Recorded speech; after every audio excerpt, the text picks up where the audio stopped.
السلام عليكم ورحمة الله وبركاته. ازيكم عاملين ايه؟ يا رب تكونوا بخير. فيديو جديد من فيديوهاتنا، تابعونا وخليكم معانا وما تنسوش الاشتراك في القناة وتفعيل زر الجرس والمشاركة كتير. هنا برضو كنت بقول لكم المقدمة، ما تنسوش ايه تتابعونا. هنا بقول لكم ايه، اول يا هادي كده هنبتدي نعمل النهاردة حبة محشي. النهاردة روتين واكلة واستباحة كده، بنصحى الصبح كل يوم عليها. تابعونا بقى النهارده ونشوف هنكمل الفيديو بتاعنا ازاي، وتعالوا معانا. هنا اول حاجه النهارده ايه، انا حبيت اعمل محشي. الكلام ده كان متصور امتى؟ كان يوم الخميس. بس يعني انا ايه يعني، كام فيديو كده على كام يوم، فانا حبيت المهم مع بعض. طبعا انتوا عارفين يوم الخميس بقى لازم جايين من المدارس وكده لازم نعمل غدا بقى حلو. ابتديت بقى ايه، انا جبت هنا ده كان نص كيلو فلفل. مسكته بقى ايه، بفتحه كده زي ما انتوا شايفين، وابتدي بقى ايه انضفه واحطه معايا. هنا ميه حاطه فيها شويه ملح، علشان الميه بالملح بتدي كمان ايه طعم للحاجه لما بتحطيها فيها كده. هنا بقى ايه كنت ايه حطيت الزيت على النار، بس كان المعلقه فيها ميه نزل منها حبه. هنا حطينا بقى ايه بصل مع فلفل ملون اخضر واصفر، وابتدي ايه اشوح فيه كده ايه تشويحه صغيره. مش هسيبه كتير، انا بحب اديله لون بسيط كده، وانزل عليه بقى ايه بالطماطم كده زي ما انتوا شايفين. نزلنا بقى بالقوطه، نسيبها بقى معاه كده بقى ايه الاتنين مع بعض كده، ياخدوا ويدوا مع بعض لحد ما تتسبك وتبقى زي الفل.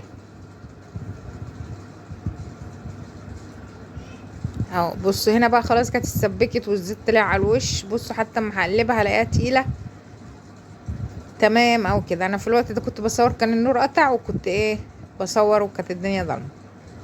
اهو بصوا بقول لكم تقيله ازاي.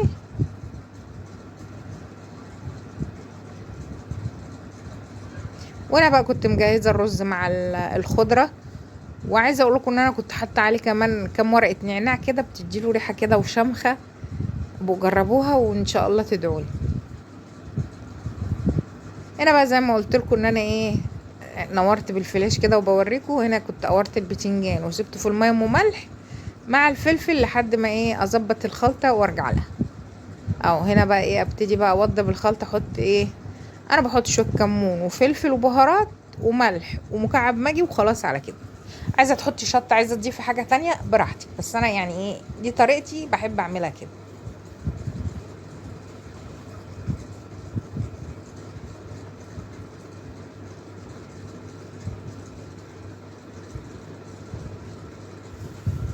امسكها بقى اقلبها كده كله ببعضه، وهنكمل مع بعض هنشوف هنعمل ايه.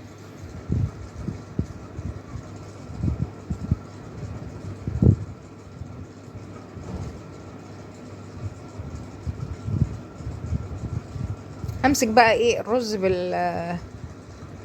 كل ده بوريها لكم. هي باينه عندكم انها صفرة شويه، بس هي عشان الاضاءه اللي انا كنت منوراها لها النور كان قاطع، هي كانت مديها اللون ده. شلت حبه صغيره كده عشان ايه لما اسقي بيها ازودها ميه وماجي واسقي بيها. انا ما كانش عندي حاجه في اليوم ده شوربه ولا حاجه ان ايه اسقي بيها. انا بحب اسقي بالشوربه، بس يعني مضطرين بقى. نمسك بقى شويه صلصه كده ايه نشيلهم نركنهم على جنب ونكمل. انتوا عاملين ايه؟ انا كل مره اقولكم بتوحشوني، فعلا بتوحشوني، وخليكم معانا كده دايما. هنا بقى بصوا بقى نزلت بالخضره والرز. انا طبعا كنت حاطه الاتنين مع بعض، انا مصفيه الرز كويس وكنت غاسله الخضره ومصفيها برضو فما فيهمش ميه، ناشفينهم خالص، ونزلت بيهم على الصلصه. طبعا في الوقت ده انا كنت طفيت عليها وكنت ايه خلاص طبعا استوت وطفيت عليها عشان طبعا الخضره ما تسودش من النار.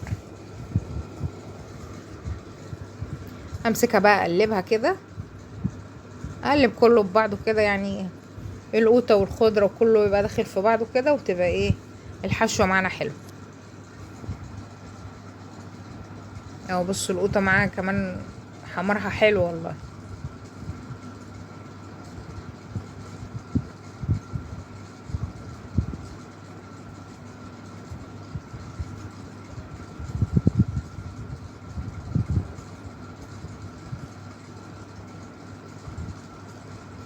اهو افضل برضو اقلب فيها كده لحد ما الاقي كله ايه اتظبط، والقوطه ايه مع الرز والخضره بقوا تمام. هنبتدي بقى ايه نشتغل ونكمل بقيه ايه الاكل بتاعنا. انا عايزه اقول لكم ان انا عملته من غير لحمه من غير فراخ والله، وكان زي العسل. جربي وما تتكليش ان مفيش لحمه ولا فيش فراخ تقولي لا. لا، ان شاء الله تبقى معاكي الحاجه زي الفل. طالما نيتك كده تمام ونفسيتك راضيه، ان شاء الله الحاجه تطلع في ايديكي زي الفل. هنا بقى ايه كنت مسكت الفلفل حشيته، وبعدين ايه خدت البتنجان اهو. انا حاطاه كده بس بعد ما اخلصه خالص همسكه بقى ارصه كله جنب بعض. انا كل ده بعمل علشان ايه كانوا طبعا جايين عايزين يتغدوا، وكنت عايزه اخلص بسرعه.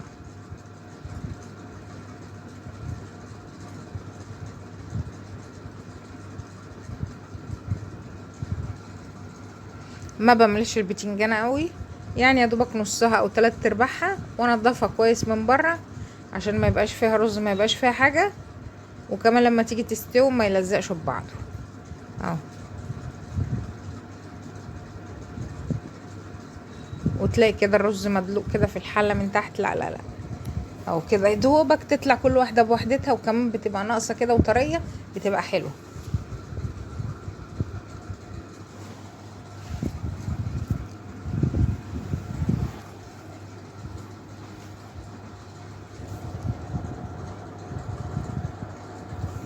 عايزه اقول لكم ان كمان النعناع لما اتحط معاها كان مديها ريحه جامده جدا لما كانت بتستوي، كان مفحفحها كده، كان مخلي ريحتها جامده. جربوها كده بالنعناع وشوفوا. بصوا هنا بقى ايه كنت حطيت الميه بالصلصه كده بمكعبين ماجي، وكانوا سخنوا. قلت بقى ايه انزل بقى على الحله كده واسيبه بقى ايه يستوي. هنا بقى كان استوى بقى وغرفت، حطيت الفلفل لوحده والبتنجان لوحده. انا عندي بيحبوا ايه الحاجه كده، يعني ده لوحده وده لوحده. انا بقول لكم ما تنسوش اللايك اهو، وكان زي العسل، يستاهل بقكم بصراحه اهو. بصي الفلفلايه ما فيهاش رزايه من بره ولا البتنجان، وكان زي الفل. ايه رايكم بقى؟ والف الف الف هنا وشفا للي كان. ده طبعا زي ما بقول لكم ده كان يوم. تاني يوم بقى طبعا كان في الحاجات بتاعه المحشي فايضه، فانا ما قدرتش بصراحه. قمت بقى الصبح بدري عملت لي بقى كوبايه شاي بلبن كده، وقلت بقى ايه اخش على الطبقين دول. الساعه بقى في الوقت ده كانت كام؟ الساعه كانت 4. طبعا فاضل شويه وبعدين ايه ننزل على المدارس، او انا بقول لكم الوقت الساعه 4 لسه الفجر ما ادنش. هنبتدي بقى كده ايه نقول بسم الله الهادي ونبتدي يومنا. دخلت بقى على حبة المواعين دول واشتغلنا عليهم وظبطنا مطبخنا وخلينا زي الفل. هنا بوريكم اهو اهو، هو الحاجات دي اللي عندنا مش كتير، هنسكت عليها. يلا بقى ربنا معانا ونقدر ايه. هنا بقول لكم دي في حلة اللبن، وده كان ايه الاكل بتاع بالليل اللي كنا واكلينه، هشيله وهنشوف هنعمل ايه يومنا ازاي. يلا اهو دول حبة المواعين اللي عندنا. بصوا كده خلصوا اهو. ايه رأيكم؟ خدوا مننا حاجة؟ مفيش اي حاجة خالص. انتي كمان يلا قومي كده شوفي وراك ايه. بقول لكم خلصوا كوبايه الشاي زي ما هي لسه ما جيناش جنب حاجه. تعالوا بقى معانا اهو. مسحنا الحوض وخلينا زي الفل عشان اشوف برضو مشكله النمل اللي عندي دي، اما نشوف حلها ايه. مفيش حاجه نافعه معاها خالص، وصبنا الحوض نفسه وصبنا الدنيا وخلينا زي الفل اهي. والفوط دي بمسكها كل مره اغسلها واسيبها ايه تتهوى كده عشان ايه تبقى الدنيا معايا تمام. الكوبايه دي بتاعت بنتي لسه جايباها جديد، فمش عايزه حد يجي جنبها، فانا ايه مسكتها صبنتها لها وخليتها لها وغطيت اللبن لما يقوموا ايه اسخن لهم عشان يشربوه. ده هنا بقى ايه كان يوميها بس بعد المدرسه بقى بالليل. بصوا بقى هنا بقول لكم تعالوا بقى نخش على الغسيل سوا، ما انا مش هشتغل لوحدي بقى. بصوا بقى هنا بقى في اليوم ده انا طبعا كنا جينا بقى ونمنا شويه وكده، وكان ايه يومنا الحمد لله ماشي، يعني الحمد لله على كل حال. قلت بقى ايه انام شويه واقوم اشوف ورايا ايه. الساعه كده قمت كانت الساعه كام؟ كانت الساعه 12 بالليل. طب يعني انا تاني يوم هقوم برضو هننزل المدرسة، واخدين بالكم؟ لا اخلص اللي ورايا ونشوف ورانا ايه. انا مش فاكرة كان تاني يوم ولا بعديها بيوم، يعني حاجة زي كده. المهم انا هنا بقى ايه، همسك الغسيل اللي عندي ده كله هطبقه، هشيل بقى ايه، اما بطبق كل حاجة لوحديها واشيلها لوحديها في مكانها. انا ابتديت بالفوط عشان بتبقى تقيلة، ببتدي بالفوط والملايات والكبريتات والحاجات دي، اخلصها وبعدين اخش بقى على الهدوم. كل ده بقى ايه، طبعا معايا فوط.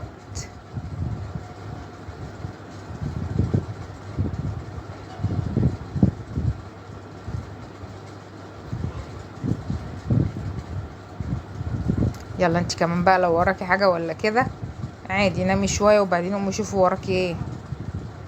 يعني احنا مش هنشتغل كله ورا بعض. انا ببصوا انتوا لو ملاحظين كانت الليل ملايل وانا فاتحة الشباك ورايا، والليل ملايل وما فيش حد خالص الا انا ايه بنعمل حاجات. كانت معظم الناس نامت كده وما فيش صوت في الشارع. قلت بقى ايه اقوم اشوف ورايا عشان اما ايه بقوم بدري نكون برضو ايه مخلصين حاجتنا وما فيش حاجة.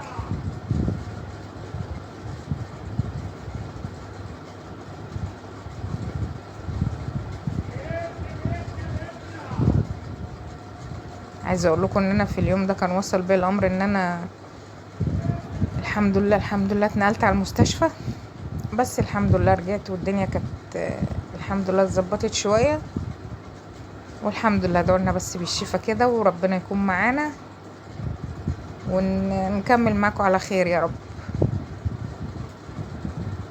انا بتكلم وبضحك معاكم بس يعني الحمد لله اللي في القلب في القلب. مش حاجه وحشه والله، بس انا تعبانه. انا الحمد لله يعني الحمد لله.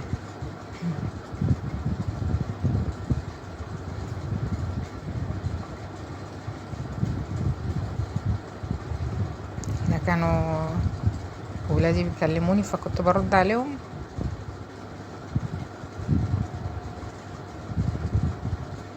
طبعا كمان كنا قمنا شفنا ورانا ايه، اللي كان عنده حاجة عايز يذاكرها، اللي كان وراه حاجة يعملها.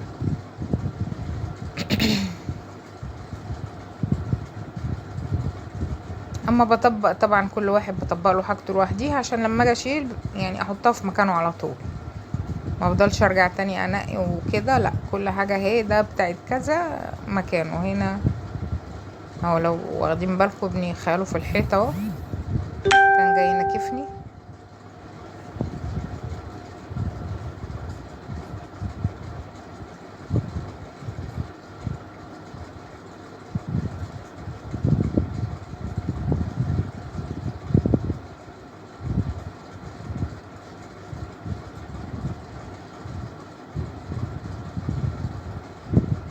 يلا بقى انتوا كمان عندكم كده ولا ايه؟ بس اكيد متهيألي العيال كلها واحد صح ولا ايه؟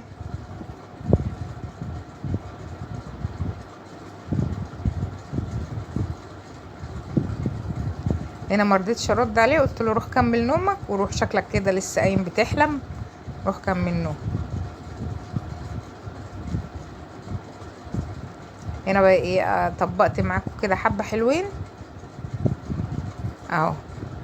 هرجع بقى ايه اخلصهم وهنشوف بقى هنعمل ايه. زي ما بقول لكم ان انا كل واحد بطبق له هدومه كلها، يعني ايه كله لوحده، عشان ايه لما اجي اشيلهم ابقى عارفه ايه ده بتاع مين وده بتاع مين، يتحط على طول في مكانه.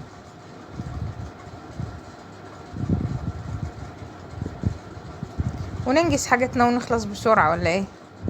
وان كمان كان الليل ملايل، قلت بقى انا عايزه اخلص عشان الدنيا ليل وانا ما بحبش اعمل حاجه بالليل قوي.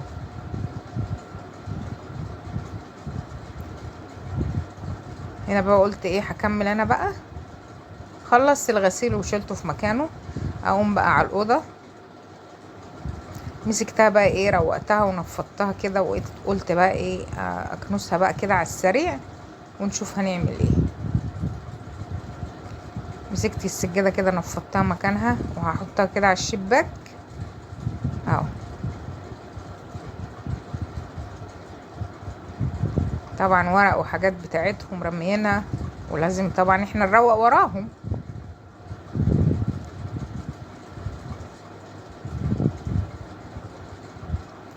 يلا ربنا يعيننا ويعينكم كده عليهم، ويقوينا كده ويقوينا ايه عليهم. بقول لكم هنا ما تنسوش اللايك. اقوم بقى ايه اجيب المقشه واظبط الدنيا واظبط الاوضه كده.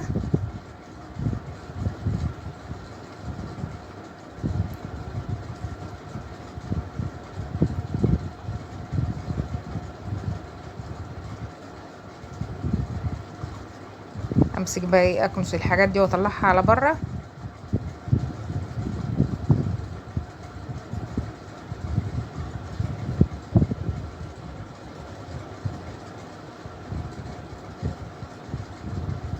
انا معرفش ابقى فاتحه الشباك، طبعا لازم الاوضه تتملي تراب عشان الشباك لما بيتفتح، واكون لسه عاملاها والاقيها اتطربت بسرعه.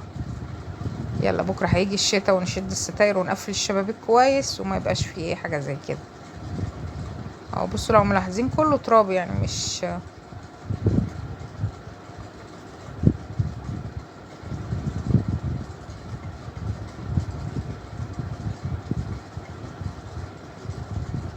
هنا بقى لمينا الزباله وركناها كده، هنسكت على كده؟ لا والله العظيم ابدا. نسيبها على كده؟ ما يحصلش. هنا برضو باخد التراب اللي على السفل كده عشان ما يبقاش في حاجه اهو، وخليناها زي الفل كده. نمسكها بقى ايه، نلم الزباله دي اهو. انا مرضتش اخرجها بره عشان المروحه كانت شغاله بالطياره وترجعها لي تاني. لمينا الزباله خليناها فله. نمسك بقى حبه ميه حلوين كده بحبه معطر ونلمها اهو.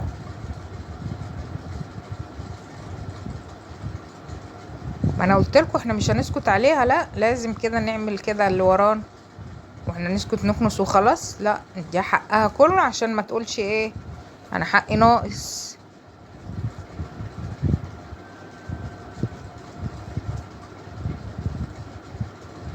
اهو مسكتها برضو بشويه ميه وشويه معطر وخليتها زي الفل اهو. بصوا لو ملاحظين حتى المعطر كده عامل زي رغوه اهي. وخلينا الاوضه زي الفل. خدت مننا حاجه هم 10 دقايق، هيفرقوا؟ مش هيفرقوا اهو. عايزه اغير الجردل ده اتكسر، مبعرفش اعصر اوي. بصوا عايزه اغيره ان شاء الله ربنا يسهل. همسكها بقى ايه اقوم منشفاها ونخليها زي الفل عشان الميه طبعا ما تجريش تحت الدولاب كتير وانا مش عارفه اجيب.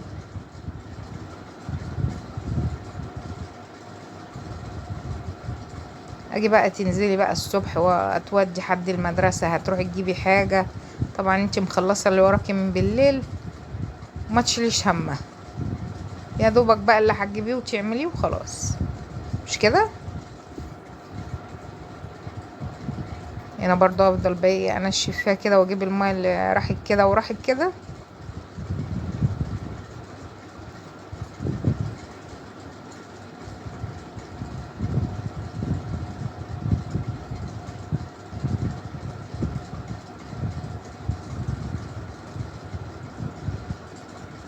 اهو مسكتها بقى نشفتها كويس قوي عشان ما يبقاش ايه في ميه ولا في اي حاجه، واسيبها تنشف خالص. وانا كده كده فاتحه لها الشباك برضو ايه تهوي، طبعا ما فيش شمس ما فيش حاجه بس برضو تهوت معايا بسرعه اهو. بص الجردل بس كان مضايقني اتكسر وربنا يسهل اجيب غيره.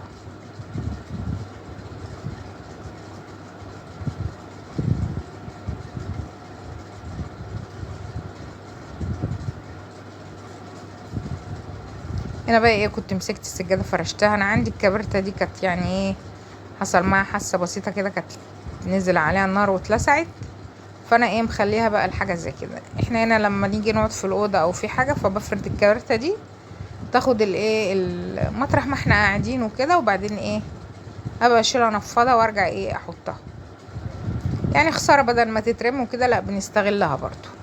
وانتي لو عندك حاجة قديمة ولا حاجة برضو ايه استغليها كده. خسارة الحاجة غالية، واحنا ايه طبعا الدنيا الظروف حلوة.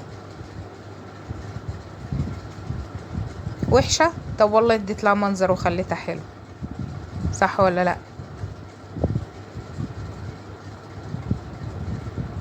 وقت ما نخلص قعدتنا ونخلص حاجتنا ونقوم ماسكاها منفضاها وخلاص، ولا كأن فيها اي حاجة. هنا بقى واجيب برضو المشاية دي، وادي الأوضة خلصت. ايه رأيكم؟ خلصناها وخليناها زي الفل. هنا الترابيزة دي طبعا انا بحط فيها حاجات من بتاعة المطبخ، عشان انتوا عارفين ان انا ما عنديش حاجة بره. ايه رأيكم؟ يلا سلام.